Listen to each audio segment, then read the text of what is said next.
I am pleased to be joined today by my outstanding Education Secretary, Arne Duncan, at Graham Road Elementary School, one of Virginia's finest schools.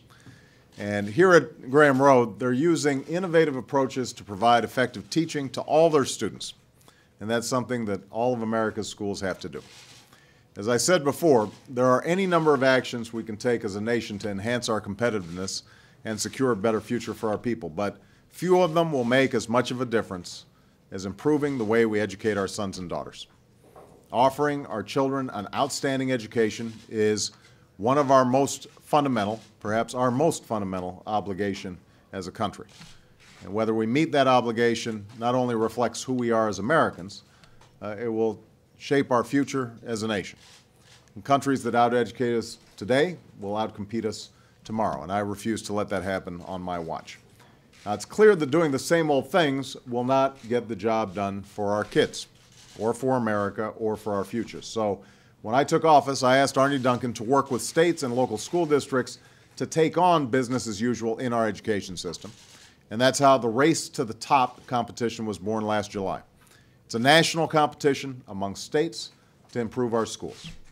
Over the past few months, we've seen such a positive response that today I'm announcing our intention to make a major new investment, more than $1.3 billion, in this year's budget to continue the race to the top. And this support will not only reaffirm our commitment to states engaged in serious reform, it will also expand the Race to the Top competition to include local school districts that are also committed to change. So innovative districts like the one in Texas, whose reform efforts are being stymied by state decision makers, will soon have the chance to earn funding to help them pursue those reforms.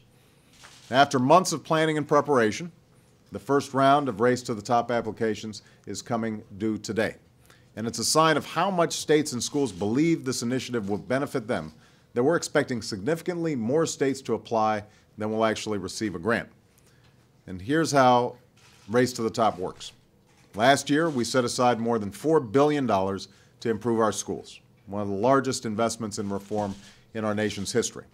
But we didn't just hand this money out to states that wanted it. We challenged them to compete for it. And it's the competitive nature of this initiative that we believe helps make it so effective. We laid out a few key criteria and said if you meet these tests, we'll reward you by helping you reform your schools. First, we encourage states to adopt more challenging standards that will actually prepare our kids for college and their careers. We also encourage schools to adopt better assessments, not just one-size-fits-all approaches, to measure what our kids know and what they're able to do. Second, we urge schools and school districts to make sure we have excellent principals leading our schools and great teachers leading our classes by promoting rigorous plans to develop and evaluate teachers and principals and by rewarding their success. Third, we urge states to use cutting-edge data systems to track a child's progress throughout their academic career and to link that child's progress to their teachers so we know what's working and what's not working in the classroom. Fourth, we encourage states to show a stronger commitment to turning around some of their lowest performing schools. And even before states have received a single dime of taxpayer money, many of them have committed to instituting important reforms to better position themselves for a Race to the Top grant.